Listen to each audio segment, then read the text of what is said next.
أعوذ بالله من الشيطان الرجيم.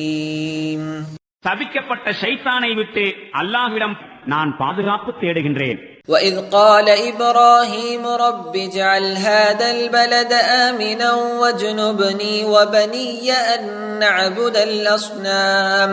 இப்ராஹிம் இவ்வாறு பிரார்த்தனை புரிந்ததை நினைவு கூறுங்கள். என் இறைவனே, மக்காவாகிய இந்நகரத்தை அமைதி அளிக்கக்கூடியதாக ஆக்குவாயாக. மேலும் என்னையும் என் மக்களையும் சிலைகளை வணங்குவதிலிருந்து காப்பாற்றுவாயாக. رب إنهن أضللن كثيرا من الناس فمن تبعني فإنه مني ومن عصاني فإنك غفور رحيم. என் இறைவனே, திண்ணமாக இந்த சிலைகள் பெரும்பாலான மக்களை வழிகேட்டில் ஆழ்த்திவிட்டன. என்னுடைய வழித்தோன்றல்களும் எவற்றால் வழிகடலாம். எனவே அவர்களில் எவர்கள் என்னுடைய வழிமுறையின்படி நடந்தார்களோ அவர்கள்தாம் திண்ணமாக என்னை சார்ந்தவர்களாவர். எவர்கள் எனக்கு முரணான வழியினை மேற்கொண்டார்களோ திண்ணமாக நீ பெரிதும் மன்னிப்பவனாகவும் கருணை பொழிபவனாகவும் இருக்கின்றாய்.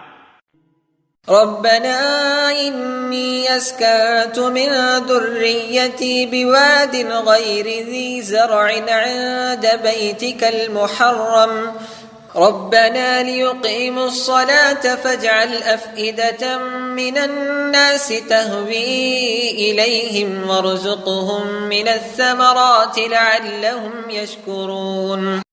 எங்கள் இறைவனே, நான் என் மக்களில் சிலரை விவசாயம் இல்லாத ஒரு பள்ளத்தாக்கில் கண்ணியத்திற்குரிய உன்னுடைய இல்லத்தருகில் குடியமர்த்தி விட்டேன். எங்கள் இறைவனே, அவர்கள் இங்கு தொழுகையை நிலைநிறுத்த வேண்டும் என்பதற்காக இவ்வாறு செய்தேன். எனவே அவர்கள் மீது அன்பு கொள்ளும்படி மக்களின் உள்ளங்களை ஆக்குவாயாக. மேலும் இவர்களுக்கு உண்பொருள்களை வழங்குவாயாக. இவர்கள் நன்றியுடையவர்களாய் திகழக்கூடும். ربنا إنك تعلم ما نخفي وما نعلن وما يخفى على الله من شيء في الأرض ولا في السماء. எங்கள் இறைவனே, திண்ணமாக நாங்கள் மறைத்து வைக்கின்ற மற்றும் வெளிப்படுத்துகின்ற அனைத்தையும் நீ அறிவாய். பூமியிலும் சரி வானத்திலும் சரி எந்த பொருளும் அல்லாஹ்வுக்கு மறைந்ததல்ல. الحمد لله الذي وهب لي على الكبر إسماعيل وإسحاق إن ربي لسميع الدعاء. முதுமை காலத்தில் இஸ்மாயில் இஸ்ஹாக் போன்ற மக்களை வழங்கிய அல்லாஹ்வுக்கே எல்லா புகழும். திண்ணமாக என்னுடைய இறைவன் பிரார்த்தனைகளை செவியேற்பவனாவான்.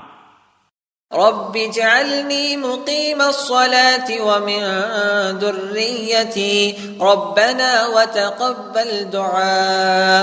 என் இறைவா, தொழுகையை நிலைநிறுத்துபவனாய் என்னை ஆக்குவாயாக. என் வழித்தோன்றல்களிலிருந்தும் தொழுகையை நிலைநாட்டுபவர்களை தோற்றுவிப்பாயாக.